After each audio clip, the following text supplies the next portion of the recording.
पंचकूला। हरियाणा महिला कांग्रेस अध्यक्ष सुधा भारद्वाज ने कहा कि शहर को साफ सुथरा व सुंदर बनाए रखने में योगदान दे रहे सफाई कर्मियों की मांगों को पूरा नहीं किया जाना उनके साथ अन्याय है।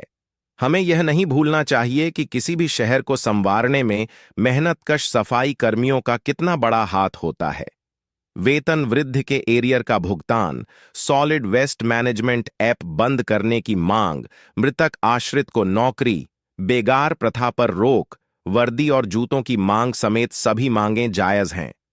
कांग्रेस के घोषणा पत्र में शामिल करवाने का आश्वासन डिमांड है कि 2 जोड़ी आपको मिलनी चाहिए।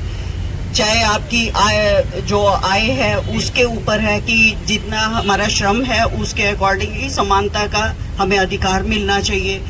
और जो भी आपकी डिमांड्स हैं वो एक जायज डिमांड्स है। और आप देखते हो कि भी इस महंगाई के जमाने में किस तरह से आदमी को गुजारा करना पड़ रहा है और आप लोगों का हमेशा से शोषण करते आ रहे हैं। 10 साल हो गए इस सरकार को बने हुए और 10 साल में जो छोटा बच्चा था वो जवान हो गया, लेकिन इनकी वैसी की वैसी ही हरकतें, वैसी की वैसी बातें, इनको कोई फर्क नहीं पड़ रहा। और यहाँ पर डबल इंजन की सरकार है, केंद्र में भी बीजेपी की सरकार और यहाँ पर हरियाणा में भी बीजेपी की सरकार है। और सरकार, दोनों जगह सरकार होने के बावजूद आम जनता जो है दुखी है। हर वर्ग जो है धरनों पर, प्रदर्शन पर है। क्यों जरूरत पड़ रही है उनको धरने और प्रदर्शन पर? अगर सरकार अपना काम उचित तरीके से करे और सब जनता की जो डिमांड्स हैं उनको पूरा करे, हम सरकार क्यों चुनते हैं? इसीलिए चुनते हैं सरकार कि हमारे जो काम है वो होंगे, हमारे बच्चों का ध्यान रखा जाएगा, हमारा ध्यान रखा जाएगा।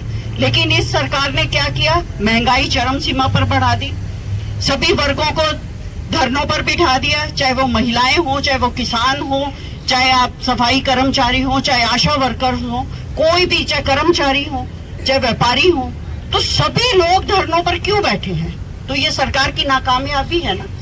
हमने तो सरकार को चुना था, सरकार को बनाया था। मोदी जी ने बहुत अच्छे हमें सपने दिखाए थे, अच्छे दिनों के सपने दिखाए थे। क्या यही अच्छे दिन है कि हमें यहाँ सड़कों पर, गर्मी में सड़कों पर बैठना पड़े?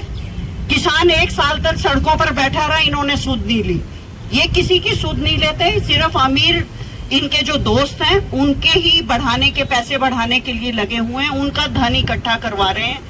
बाकी इनको आम जनता मरे जले कुछ भी हो, उनको कोई फायदा नहीं है, कोई फर्क नहीं पड़ता। तो ये कितनी बेशर्मी की बात है सरकार के लिए।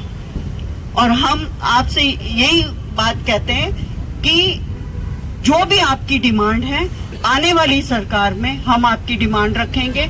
जो मैनिफेस्टो कमेटी है, मैनिफेस्टो कमेटी में मैं भी हूँ, वहाँ पे भी आपकी डिमांड्स रखी जाएगी, वहाँ भी हम आपकी डिमांड्स लिखाएंगे। क्योंकि मैं अभी इसी काम पे लगी हुई हूँ कि सब जगह पे सब अपने लोग जो जो डिमांड्स हैं वो हमें बताएं, ताकि जब हम मैनिफेस्टो कमेटी में बैठेंगे तो उन डिमांड्स को रखा जाए और कांग्रेस का जो मैनिफेस्टो बने उसमें सभी लोगों की भागीदारी हो, जो लोग सभी जो जो चीजें चाहते हैं वो सब पूरी हो। और आपको पता होगा कि कांग्रेस पार्टी एक ऐसी पार्टी है जो कहती है वो करती है। इनकी तरह झूठी पार्टी नहीं है, झूठे लोग नहीं है कि वादे किए और बाद में बोला कि ये तो जुमले थे। जुमले ये लोग देते हैं, धोखा ये लोग देते हैं। लेकिन कांग्रेस पार्टी एक ऐसी है कि जो कहती है वो करती है और गरीबों का ध्यान रखती है, आम जन का ध्यान रखती है। जितनी भी योजनाएं लेके आए वो कांग्रेस पार्टी ही लेके आए। इन्होंने तो कोई एक ईंट भी नहीं लगाई कहीं पे भी। आवास योजना हो, चाहे इंदिरा गांधी आवास योजना थी, और योजनाएं जो लेके आए वो कांग्रेस पार्टी ही लेके आई ना। तो इन्होंने तो 10 सालों में कुछ नहीं किया, सिर्फ झूठ बोलने के सिवाय, झूठ परोसने के सिवाय कुछ नहीं किया।